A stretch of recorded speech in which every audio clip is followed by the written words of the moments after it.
A platicar un poco sobre el tema de la reforma al Poder Judicial y de la elección que viene. El próximo año estaremos votando por una gran cantidad de cargos, entre ellos ministros a la Suprema Corte de Justicia de la Nación.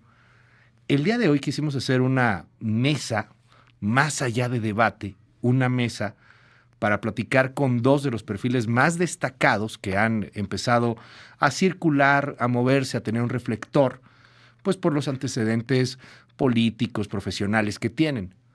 Yo estoy casi seguro, no sé si los dos, o que al menos uno de los dos va a terminar por llegar a la Suprema Corte de Justicia de la Nación. Hoy le aprecio muchísimo que esté aquí con nosotros a César Gutiérrez. Él es abogado especialista en Derecho Penal, Militar y Seguridad Nacional. César, un placer verte. ¿Cómo estás? Muy bien, Luis. Aquí agradecido con el espacio y poder platicar contigo y con Ricardo. Muchísimas gracias. Está también con nosotros Ricardo Peralta, abogado y profesor de la Facultad de Derecho de la UNAM y bueno, pues también político de carrera, ex administrador de aduanas en la administración anterior. ¿Cómo estás, Ricardo? Bienvenido. Contento de nuevo cuenta estar aquí contigo, querido Luis.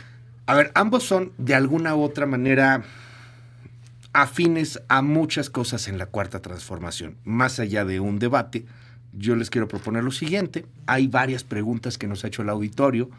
Quiero plantearlas en la mesa, que la responda cada uno de ustedes a su punto de vista particular y ojalá que en algún momento podamos hacer un debate, pues a lo mejor con una contraparte ideológica al menos, ¿no? Porque creo que eso sería muy interesante. Extendimos la invitación a Roberto Gil Suárez por una situación personal, no pudo venir, pero creo que eso va a ser muy, muy necesario tenerlo también para enriquecer el debate público, ¿no? Si están de acuerdo. Me parece Entonces, perfecto. Comienzo con la primera pregunta. Y, a ver, viene este asunto del cambio de los jueces. Dicen que cambiando los jueces se va a cambiar por completo el Poder Judicial. Hay quien nos pone aquí estos ejemplos de una carcacha, y la hemos comentado muchas veces, que está destartalada, y es como si a la carcacha le quieres traer a Checo Pérez y con eso se va a cambiar absolutamente el sistema. ¿Qué es lo que va a cambiar realmente? Porque más allá de los jueces, magistrados, etcétera, hay cambios estructurales de fondo que vamos a empezar a ver pues tan pronto como ya que está activa la reforma del Poder Judicial. Comienzo, Ricardo, contigo. México se va a convertir en el país más democrático del mundo.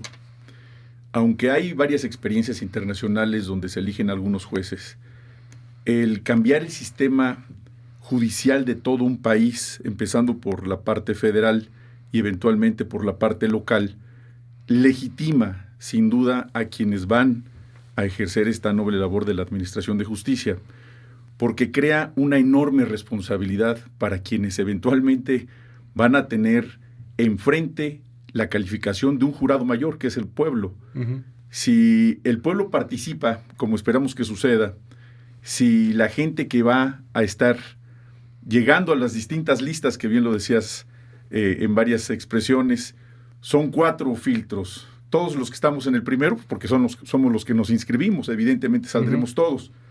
Pero quien llegue a la última lista y esa lista esté plasmada en una boleta, la responsabilidad de estar en esa lista, ir a nivel nacional a hacer campaña, dar la cara a los posibles electores y eventualmente ejercer como jueces, crea una responsabilidad social tremenda para quienes eventualmente pudieran estar en esa lista.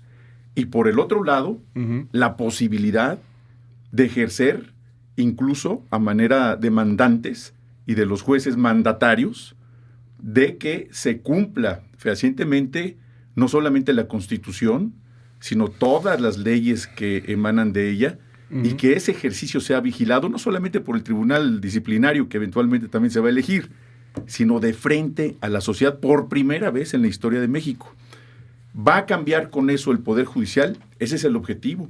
Hoy la percepción del Poder Judicial, de toda la gente que hemos participado como litigantes, como académicos, como servidores públicos, los que hemos estado dentro de un proceso, ya sea de materia familiar, civil, penal, insisto, en cualquiera de las formas, hoy no hay una buena percepción del Poder Judicial y algo se tenía que hacer, como se están haciendo en otras materias en el país y que se tiene que seguir avanzando en esa enorme transformación que en este caso correspondía al Poder Judicial. Si se elige al Poder Ejecutivo, si se elige al Poder Legislativo, ¿Por qué no entrarle a ello? Que además ya está en la Constitución. Hoy hablar de una reforma es a toro pasado.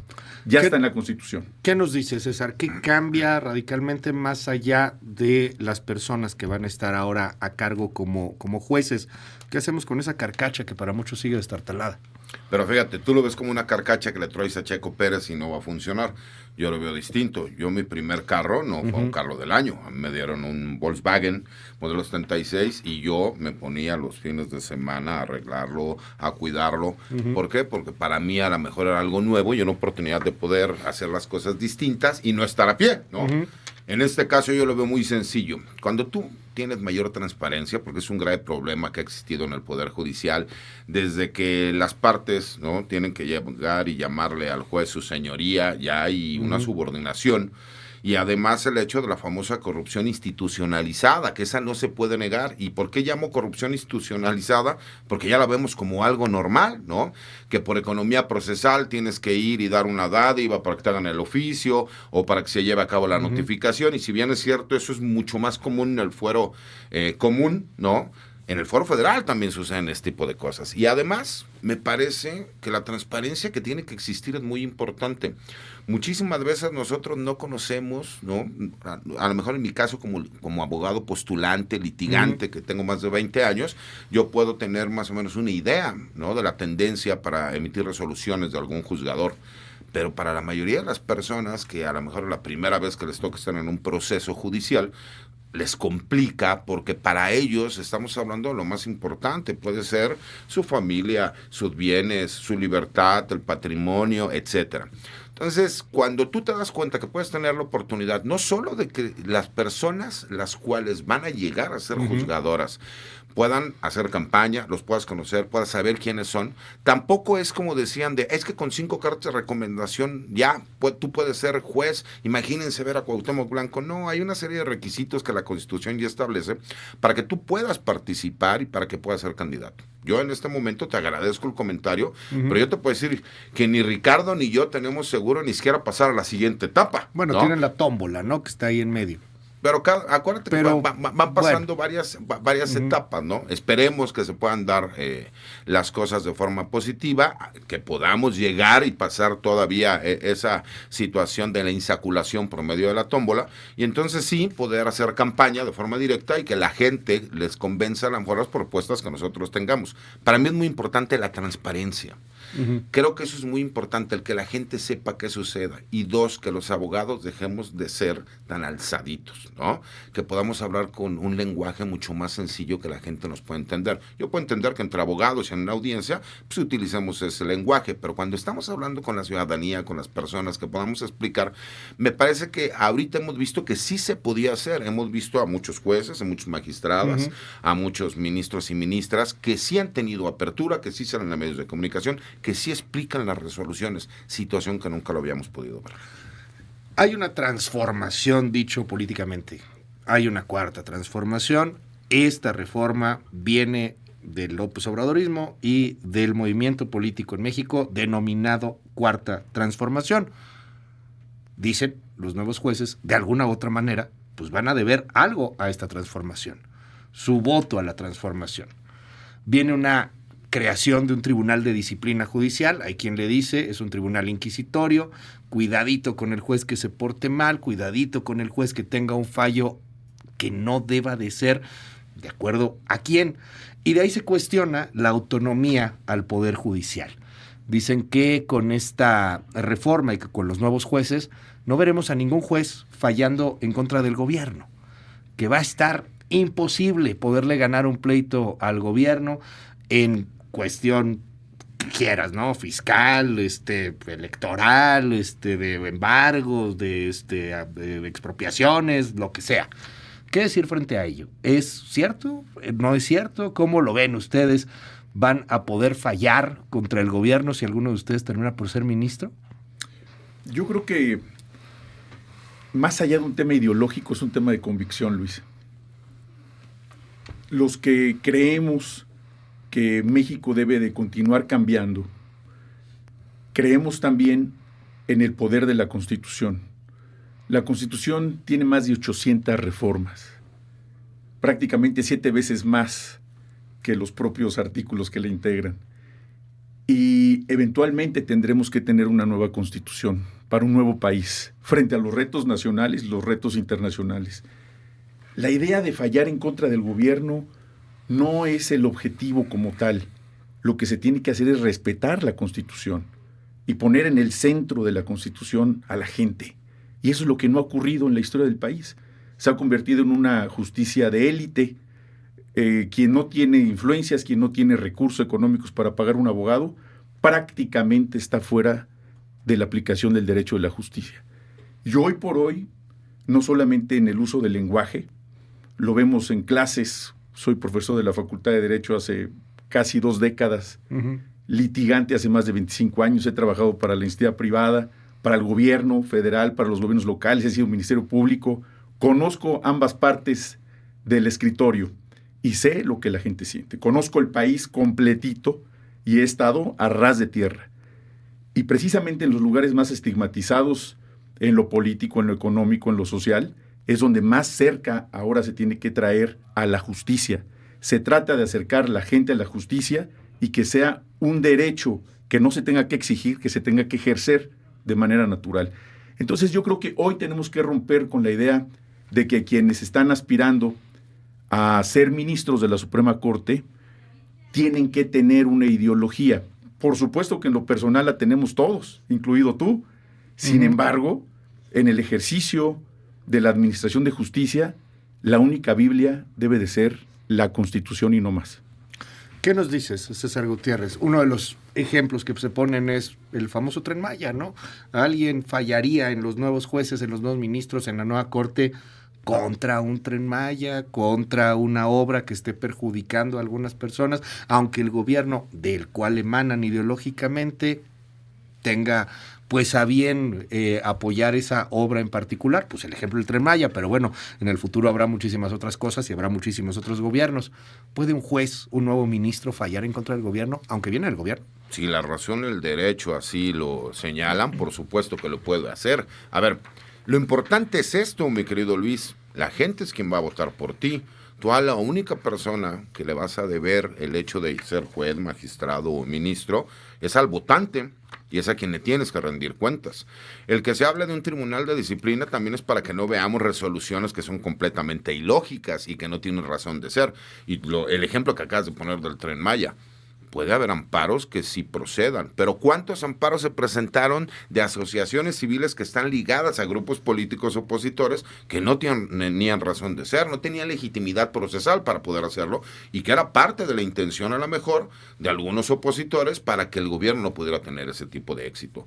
Pero no vayamos tan lejos. A ver, ¿cómo se nombraban a los ministros de la Suprema Corte de Justicia de la Nación? Porque hablan muchísimo de la carrera judicial. Con el debido respeto, muchos ministros nunca tuvieron carrera judicial y muchos de ellos terminaron siendo buenos ministros y con buenos criterios jurídicos, y hubo otros que sí venían de carrera judicial y la verdad es que como ministros dejaron mucho a deber.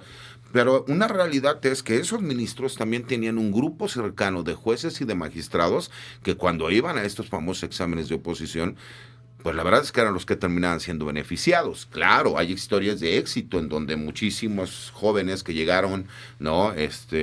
Como meritorios, terminaron obteniendo una plaza de juez y posiblemente hasta de magistrado por mérito propio, sin tener ningún padrino. Pero es 1 entre 100, ¿se me explicó? Esa es una realidad que no se puede cambiar. Además, se sabe claramente que existen grupos familiares demasiado grandes, los cuales tenían un control importante dentro del Poder Judicial. No se puede permitir, y eso tenemos que ser muy realistas, vimos una Suprema Corte de Justicia que en lugar de salir y explicar, todo era ir en contra del gobierno. Si la razón y el derecho te asiste, está bien, pero ¿por qué no explicarlo? ¿Por qué no entrar al debate? Simple y sencillamente porque no teníamos esa oportunidad. Me parece muy importante incluso cambiar el formalismo. El hecho de que una persona no pueda salir a defenderse porque la falta de técnica jurídica del abogado, pues, si el juez lo está observando, pues entonces el juez que ordene que el abogado que lo está representando, ¿no?, pues sea sustituido por un defensor de oficio. Hay un sinnúmero de cosas que me parece que lo más importante es: la justicia tiene que ser pronta y expedita. Cuando vemos juicios que tardan años, ya no es justicia, porque ni fue pronta ni fue expedita. Ese es un grave problema que tiene que cambiar. La idea es buena. Ahora hagamos el trabajo para cristalizarla en una realidad. Déjenme ir a otra pregunta. Hay muchísimos comentarios en el WhatsApp. Ahorita vamos con algunos comentarios. Ambos son abogados de profesión. Ambos han estado en tribunales de distintas instancias, de distintas especialidades. Ambos saben lo complejo que puede llegar a ser un asunto jurídico. No es tan fácil como que el bueno y el malo, no es un asunto maniqueo de blanco y negro. Pero si no le deben el voto y si no le deben el puesto a la transformación, al menos sí le van a deber el puesto al pueblo, al voto popular. ¿Qué hacemos en temas tan complejos? Como por ejemplo, César, ahorita vamos con este punto, militares, gente de la Guardia Nacional, que de repente en defensa matan a alguien y el pueblo los quiere linchar. El pueblo les dice, ustedes militares son los malos del cuento. ¿Qué hacemos, Ricardo? En casos, por ejemplo, como lo que acabamos de escuchar hace un momento, la esposa de Mario N., este hombre que secuestró un avión, y que mira, estoy leyendo en el WhatsApp, tiene muchísima simpatía, ¿eh? La señora habló aquí en este espacio, por cierto, somos la primera emisión que está hablando con esta señora, la entrevista está disponible en nuestro YouTube, y la señora dice, estábamos huyendo de un secuestro, de la violencia en México, y la gente dice, tiene razón la señora, perdonen a este hombre, Mario N. ¿Cómo juega ahí el derecho? ¿Cómo juega ahí el fallo de un ministro, de un juez en la corte, si al final de cuentas le deben el voto al pueblo? Ricardo Peralta. Precisamente lo que hoy está en la mesa también es la sensibilidad social. Quienes juzgan también son humanos y quienes son juzgados evidentemente también son humanos. Y en la interpretación de la Constitución, más allá del estricto estudio doctrinario de la misma, están los derechos. La libertad de expresión, la libertad de prensa, la libertad de profesión. Si en estos casos tan sonados, tan mediáticos como este que acabas de entrevistar a la señora, que escuché atentamente la entrevista inédita que además llevaste a cabo aquí, gracias. Evidentemente, Luis, la integración de las carpetas de investigación, el trabajo de los primeros respondientes, el trabajo de los peritos, el trabajo que se realiza para que eventualmente una persona pueda llegar a un juzgado de primera instancia y a partir de ahí, ya sea en el fuero común o en el fuero federal, y a partir de ahí sea o no una persona que esté sujeta a un proceso. Se justifica en algunas ocasiones el actuar de un juez porque no estuvo bien integrada la carpeta de investigación y el juez dice no hubo un buen trabajo de las fiscalías. ¿Qué continúa después de esta reforma constitucional que afectó al Poder Judicial en el sentido de la elección, a lo que me refiero? Viene sin duda la reforma a las fiscalías. Viene la reforma que ya incluso empezamos el día de ayer con 2 actualizaciones al sistema de justicia, que es la ley orgánica del Poder Judicial, la ley también de la carrera civil del Poder Judicial. Tendrá que haber una capacitación profunda de las Fuerzas Armadas de nuestro país, no solamente desde la Policía Comunitaria, Municipal, estatales, las policías ministeriales, porque esto se dejó de hacer. Y es un reclamo que tiene 40 años. Los que hemos trabajado en áreas de seguridad, insisto, los que hemos trabajado en fiscalías, los que hemos trabajado en la política interior del país, yo como ex subsecretario de gobierno del país, por eso conozco esa realidad y es necesaria, como dé lugar, que en el ejercicio público esté de la mano de la sensibilidad social para resolver estos casos no solamente con la norma, sino también entender el por qué han sucedido las conductas de estas personas. Brevemente, si es impopular, Ricardo, ¿aún así fallaría? Sin duda. Aunque sea impopular, le deben al pueblo el voto, el puesto. Ser institucional por encima de cualquier otra condición, aunque sea impopular. César Gutiérrez, ¿a ti te han tocado muchos de estos casos? Casos de defensa de militares, de elementos de la Guardia Nacional, que los quieren linchar en leña verde, ¿no? Que los quieren quemar en leña verde, que son pues duramente criticados por un abuso de fuerza, que terminan por ser los malos del cuento. Si fuera por voto popular, por WhatsApp, por likes, a lo mejor los quisieran sentenciar, meterlos a la cárcel y arrojar la llave. ¿Qué se hace en estos casos cuando se le debe el puesto al pueblo? Lo que pasa es que es muy sencillo, como lo decíamos. A ver, el problema que hemos tenido en México es que se ha priorizado la legalidad sobre la justicia. Y no hay que mezclar los temas, ¿no? Me parece que hay materias en donde es importante la justicia por encima de la legalidad y hay otras materias en donde no. Tiene que ser la legalidad encima de la justicia. Yo como hombre de izquierda, rojillo, chairo, ¿no? Algunos dicen que fifí, pero chairo al fin, que Sí, vengo de ya, una educación donde mi abuelo, el padre de mi papá, fue teniente coronel en el Ejército Liberador del Sur, ¿no? Por medio, peleó al lado del general Zapata, o por el lado de mi mamá, que mi abuelo fue el primer fundador de la secundaria en Mérida, afuera de Yucatán, misma que se llama Carlos Marx, ¿no? Usted demuestra que es el tipo de educación que he tenido. Para mí es muy sencillo. ¿En qué sentido? Una cosa es la parte en donde la gente esté en contra de un personaje. Lo acabas de hacer con la entrevista que hiciste hace rato. Te lo dije, felicidades, se me hizo buena entrevista. Claro que escucha lo que está viviendo la señora, y eso no quita que para mí en la aplicación de la ley él sí cometió un delito. Pero también haría una valoración de carácter psicológico y trataría de entender todo el contexto de qué fue lo que sucedió. Lo mismo pasa en este tipo de asuntos que son tan complicados, ¿no? Incluso yo he sido duramente criticado porque yo sigo señalando que las acusaciones que han hecho, ¿no? Por la desaparición de los 43 de Ayotzinapa no son conforme a lo que existe en el expediente judicial. Una cosa es lo que vemos en los medios de comunicación y otra cosa es lo que sucede ahí. Y por ética profesional decidí no llevar el asunto cuando fui uno de los primeros abogados que fui consultado para llevar. ¿Por qué? Porque tiene también que ver con la ideología.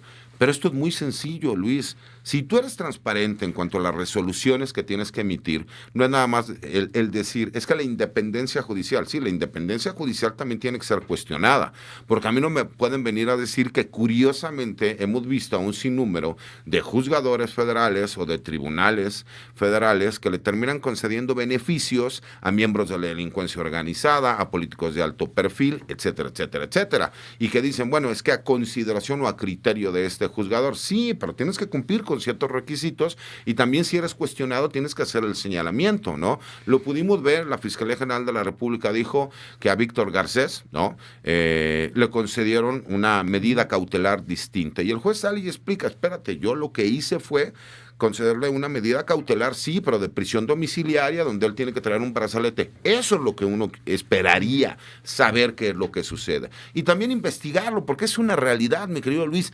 Es imposible ver el tipo de vida que se dan muchos juzgadores, muchos magistrados y muchos ministros con los recursos que única y exclusivamente cobran como funcionarios públicos. Es imposible justificarlo. Y eso se tiene que investigar también. Se nos fue muy rápido el tiempo. Cerramos un poco esta mesa. Les quiero agradecer a ambos que estén aquí, que podamos platicar sobre estos temas. Los invito también a que más adelante podamos tener algunos debates con personas de ideologías diversas que espero o que veamos y estarán en las boletas.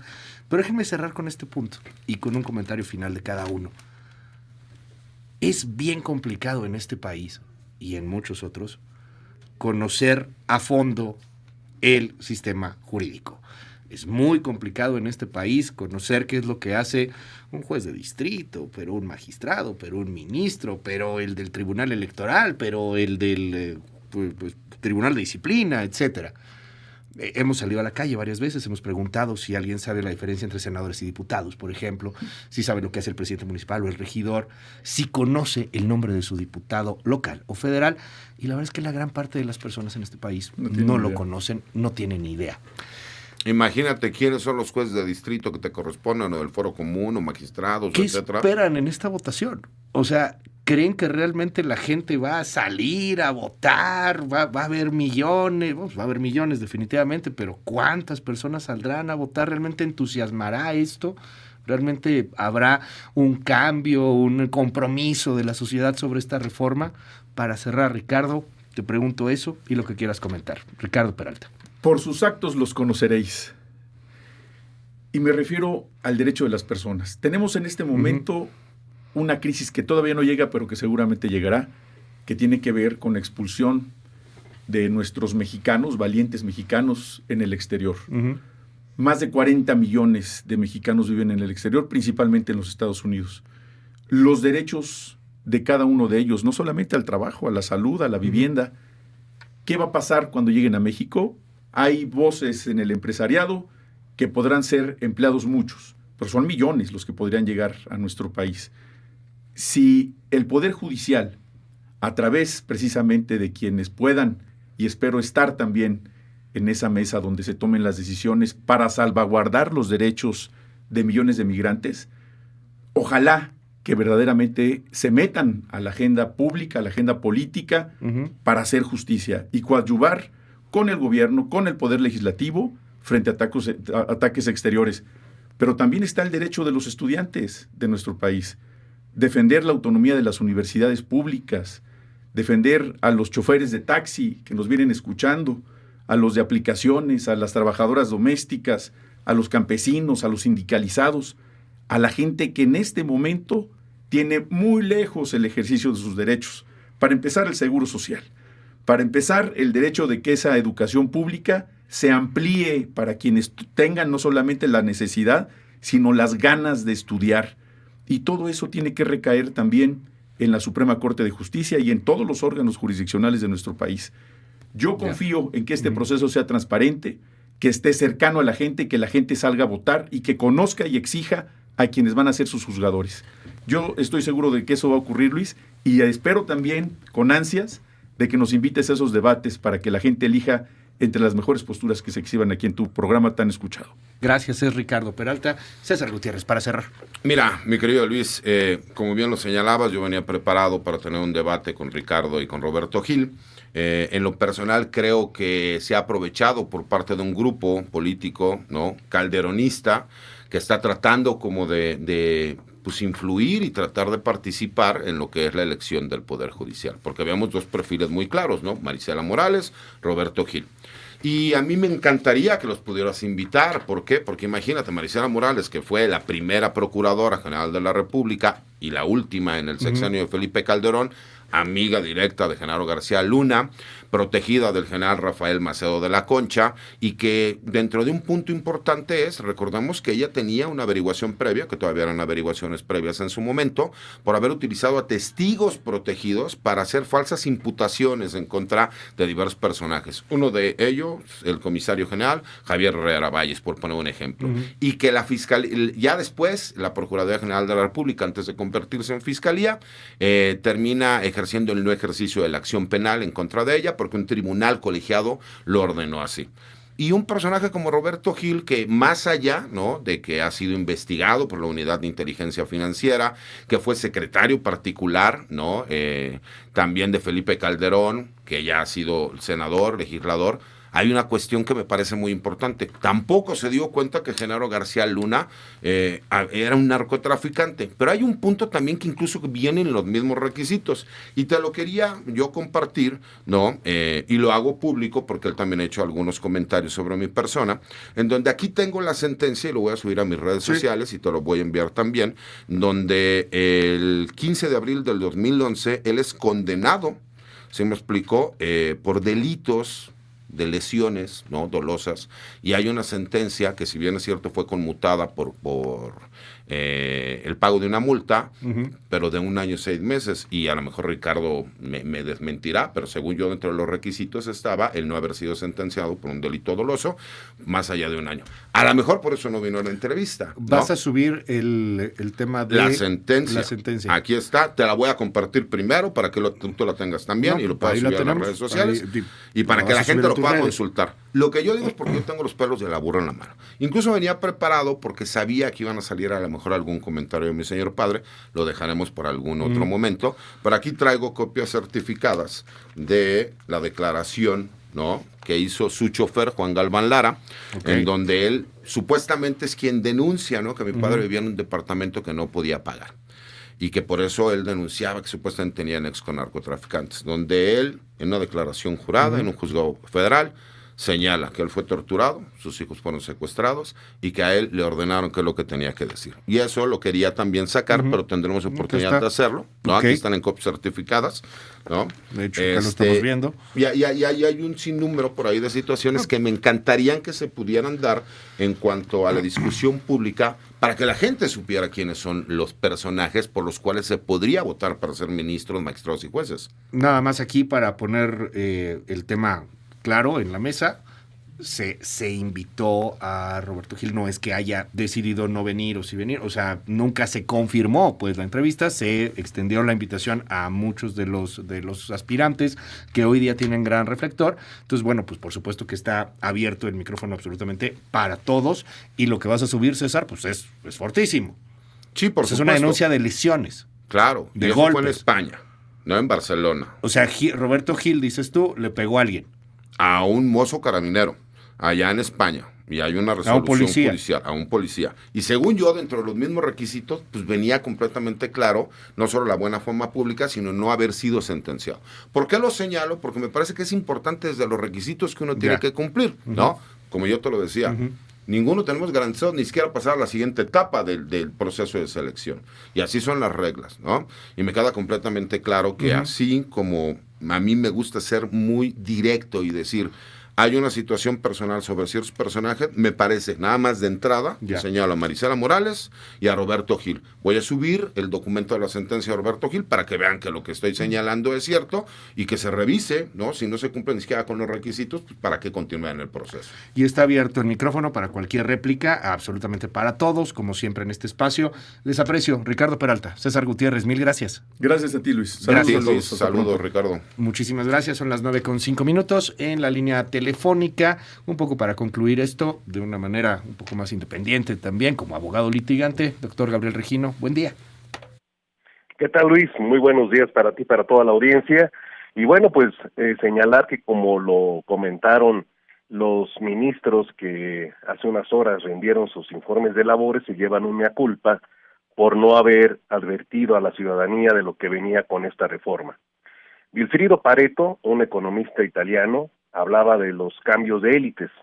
¿Qué es lo que vamos a presenciar en México? Un cambio de élites. Vamos a tener el cambio de élites en la Corte, pero que se va a expandir al Poder Judicial Federal, ideologizado, lamentablemente. Esto queda de manifiesto con lo que han expresado tus ponentes en la mesa de hoy, tus invitados, y a lo que nos vamos a enfrentar no es una justicia, sino a una administración de sanciones con criterios políticos. Se acabaron los equilibrios, se acabó la imparcialidad, y entramos a una nueva era en nuestro país de un régimen que sí es totalitario.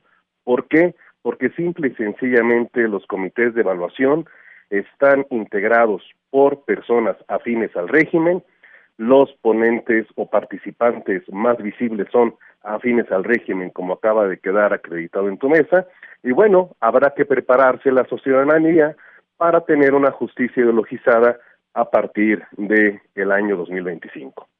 ¿Cómo es la vida en un sistema de justicia ideologizada? Tú has estudiado estos sistemas a lo largo de la historia, Gabriel. Más o menos, ¿a qué nos podríamos comparar? Vamos a compararnos a los siguientes regímenes: a los de Europa del Este, desde luego, al sistema como se litiga en China y al sistema como se litiga actualmente en Cuba, donde se tienen que tener contactos políticos para poder tener una resolución medianamente favorable. Y ya lo acabamos de ver. Para que puedan alguien tener una aspiración de tener una resolución más o menos adecuada, tendrá que ser partidario del régimen, pertenecer al régimen o ir a implorar a el régimen que le dé ayuda a cambio de favores políticos. Es decir, terminamos con la politización total de todas las áreas del Estado. Para los abogados litigantes, como tú, que estás todos los días metido en juicios, en asuntos, en elaborar estrategias, etcétera, pues cambian muchas cosas, pero se habla de la eliminación de la corrupción. Si tienes que tener los contactos políticos, pues van a crecer los abogados que más amigos vayan a tener en el régimen. La corrupción va a aumentar. Yo lo garantizo, claro. Garantizo que la corrupción en México va a aumentar de manera desproporcionada a cifras nunca antes vistas. ¿Cuál es la razón?